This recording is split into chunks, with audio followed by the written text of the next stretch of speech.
Welcome to the Devlog for hot dogs, horseshoes, and hand grenades. We're going to start off as always with a quick sound check. Make sure speakers aren't up too high. Wonderful. So what have we got for you this week? Well, Anton has still been tinkering into the brains of Sosigs, and I have a whole bunch of new exciting stuff to show you folks that they are now capable of or capable of having happen to them. So, where to start? I have been adding some options to the Sosig panel here that allows easier testing of some of these new behaviors for me. And so where we're going to start actually is in the idle and fleeing behaviors that I talked to you folks about last week and sort of did some diagramming.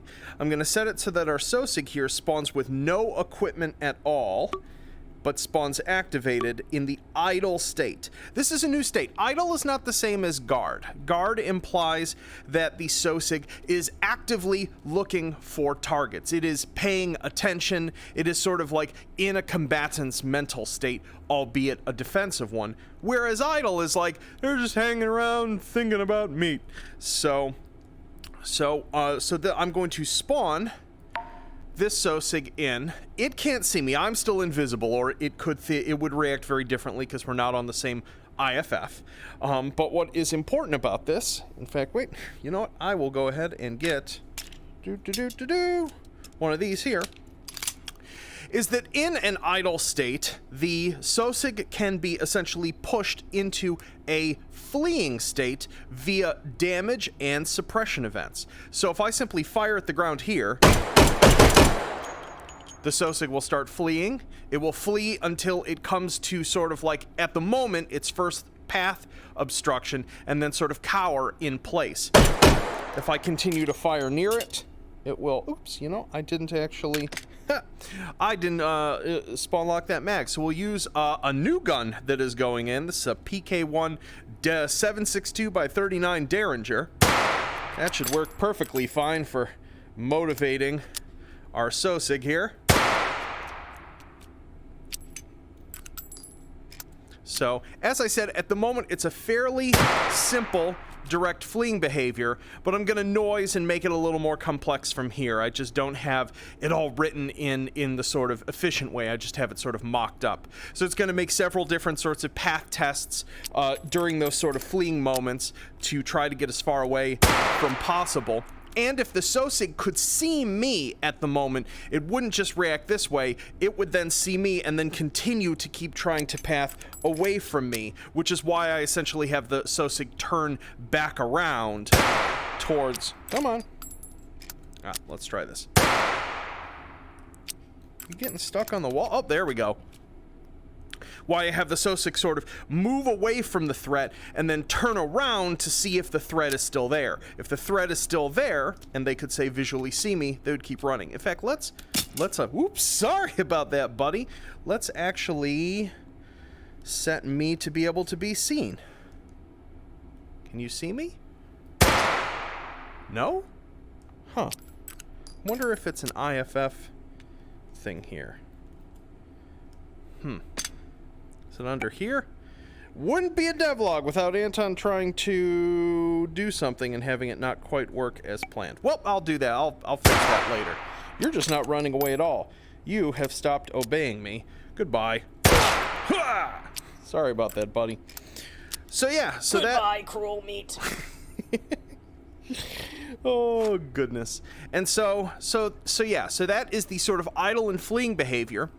The fleeing behavior is not unique to non-combatants. I'm still tuning the loops for it, but like right now, some of you may have witnessed a behavior where if a Sosig gets completely disarmed and it sees you, it does this sort of like flopping evasive roll and rolls around on the ground, which like sort of works and sort of has never really worked how I wanted it to. Now, if a Sosig is completely disarmed and they see a target or get suppressed enough, they can actually flee and then sort of go back into the looking for equipment state from there. I'm still getting the flow pattern on it working right, but it's going to be cool. So the next thing I have our Medical 180 here for, because it's the alternate ammos that I talked about a while back that I said I needed to do some Sosig work to make happen. So, and one of these is I'm just going to preface by saying, is going back on something I had said I wasn't interested in doing in the past, but felt like doing now, as I've been doing more sort of stealth-focused stuff, which is we will have the ability to knock out Sosigs. At the moment, the only way to do it is in using this specific ammo, but that will change later. So this is like a knockout dart. Well, let's see if we can hit with it. There we go. So it's going to hit. It doesn't take into effect immediately. It takes a random amount between 1 and 10 seconds, and that's per dart. Come on, you're gonna... Oh, there we go. So there, the Sosig has fallen asleep. It is in an unconscious state now, so it can be picked up, it can be moved around, you can take equipment from it, etc. But it's not dead, so if I just leave it here without breaking any of its joints, it should wake back up. Let's see. Oh, there we go. So for this dart, basically the way that these darts are sort of defined is they have a total amount of time that the Sosig will be put to sleep per dart hit, as well as a sort of delay for effect. Whereas if I shoot the Sosig a bunch of times... Oh, darn it! It will fall asleep in a second. There we go. And then that one's probably just gonna stay asleep for like the... I think I currently have it set to a maximum time of 2 minutes, but I may play with that later. That might be something that I set in a sort of per game mode context. I'm still trying to find out what's appropriate. Obviously, these sorts of things are like, this is pure game mechanic. This isn't grounded in reality. There's no such thing as a tranquilizer dart that just makes you fall over asleep 3 seconds later. That wouldn't just kill you. So this is one of those things that this sort of mechanic will be toyed with more in the context that I intend to use it in. So let's delete all those. Oops, hit the spawn button accidentally again. Oh my goodness. And then cool, let's set this to spawn with all equipment, spawn activated guard. Let's see, will these attack me because of what I was doing earlier? What? Up, yep. Shoot. What's going on over here? Go to sleep! Oh, darn it! Or just have your head explode. That works too. Let's head back to invisible to bots there. Oh, I swear. What were you doing? Oh yeah. Let's try this again. Rifle wiener guard. Don't attack me. Good. So let's set up a set group of guards here. All just hanging out. Being buddies. That texture repeat is really obvious. Lazy dev. I know, right? Set this to our rage dart, and then... Oh, hit that one accidentally. Going to sensitivity training, they said. You'll be like a dick, they said. What's over there? Huh? What's that?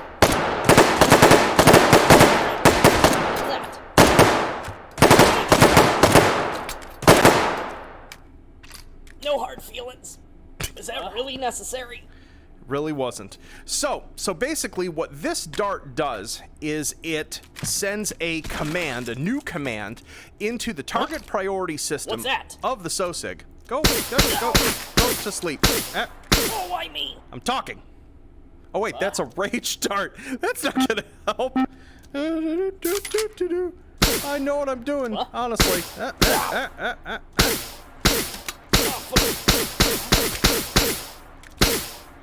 Go to sleep. There we go. As I was saying, that sent a command into its target priority system that basically made all IFFs its enemies. So even Sosigs that were on the same IFF with it became enemies, but the other ones basically didn't reprise because they were still seeing that one as an ally. Now I have an internal, shall we say, state that allows Sosigs to sort of aggro to their same IFF if they take damage to it, but that would also just cause uncontrollable infighting, which, I don't know, that sounds fun, but I don't have it fully implemented yet, but that will be done in the future. So yeah. So that just about does it. Those are the 3 new things that I have going with these. Love that explode button. Whack.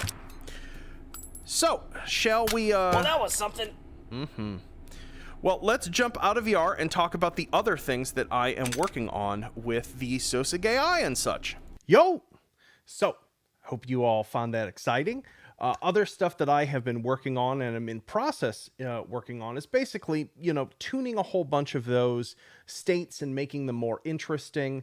I actually looked back at my notes after getting out of VR and I realized that to better describe how the flee state is going to interact with combatant Sosigs is that if they get completely disarmed, i.e. that state where you would have seen them just go like, "Ah, ah," sort of thing when they saw you, instead, that behavior, at least for now, has been completely disabled. And instead, the way it's going to work is that they will search for equipment, but if their suppression passes a certain intermediate threshold, they will fall into a flee state. And if their suppression then goes below a certain level, they'll come back out of the flee state and go back to searching for equipment, which seems reasonable for me. So they can temporarily inhabit that. I still need to see how I like that and how that affects the dynamic in Take and Hold. That's going to need a whole bunch of testing, frankly put. But it's one of those things that I've never really liked. The behavior, especially in a sort of dense combat when Sosigs just lose all of their weapons. And I think having them be a little more back and forth will make all sorts of circumstances with them more interesting. So that is in there. What else? In terms of the app itself, one of the other big things that I worked on this week is something to make life a bit easier for our modding community. Basically, finally, there is a real sort of version numbering system internal to the game. Each build of the game will have a notion as to whether it is like a main branch build or an alpha build, and there'll be a sort of version numbering that steps up. And this is so that in the future, as things change, or if things are sort of in early functionality, modders will be able to fork certain sorts of functionality where if it detects, I'm running on this build, do this, and this build, do that, to basically just make transitions easier in the future. Granted, this next transition, when this ends up actually becoming our next update, is going to be a little bit of a rough one because I've been changing things everywhere related to AI entities, related to the way that Sosigs configure themselves, the Sosig clothing, all the Sosig behavior, some things related to damage. So with that in mind, the other big change is that I'm going to be switching up the way branches work for the game. And if you don't know what branches are, basically H3, you can right click it, you can click properties, and you can go to betas, and then there are several branches listed that you can select from other than the main branch. Traditionally, I've had an alpha branch, and then I've had a private, super early broken preview for closed testing. The way things are going to change is the alpha branch is going to go away completely, and there's going to be 2 new branches other than the main branch. One of them is going to be called Mod Safe Alpha. And what this basically means is it's the current alpha branch that is known to be is basically sort of confirmed functional with the large mod loaders sort of thing. And when those will become available is partially a conversation between myself and the folks who make those. And then there will be a new type of branch, which is basically a not mod safe experimental. This is my new sort of working draft unstable branch. It will be where the latest changes and the things that I'm testing go into. This is the sort of new sort of ultra alpha branch. But the thing to be aware of is that this will not be a mod safe branch, and that if you are running modded at all and you load this branch, completely unpredictable things will break. Game might just crash on boot, etc. And so if you are running this branch, you should only be running vanilla or running it to test a mod that you are making or a framework you make, etc., to make it compatible with it. It is not an end user, I've got 200 mods installed, let's see if it all works branch. You're going to have a bad time. You're going to clog up my support, and no one's going to be happy. So, and importantly, with this experimental branch, this is not going to be a branch that you report bugs on, because it's going to be super rough. It's not a release branch, but a whole bunch of stuff that I'm going to be testing in H3 over the next couple months. I need to test in a way more broken state than something done, so that I can see how do the changes that I've made affect taken hold and other sorts of things, without just messing up the game experience for everyone who doesn't want to try super unfinished things. So yeah, so I will reiterate this again when I push the first build to the experimental branch, which I'm hoping is soon. Might be next week or the week after. We'll see how some things go. As I said, I've sort of torn apart a bunch of the Sosig AI code, and I'm kind of putting it back to stuffing the brains back in at the moment. So it's a little nerve-wracking, but it is going well. But hopefully we will actually have our first update 102 experimental branch to play around with, and that'll have the Kulbasa character, and that'll have a whole bunch of new Sosa guns, and have a couple new guns and all of these new AI tweaks. So I hope you're all excited for it. I'm going to dive back to work. I've got some bugs related to suppression that it's not doing what I want it to, so I need to figure out why. So yeah, so hope you all have a wonderful weekend, and I'll see you soon. Peace.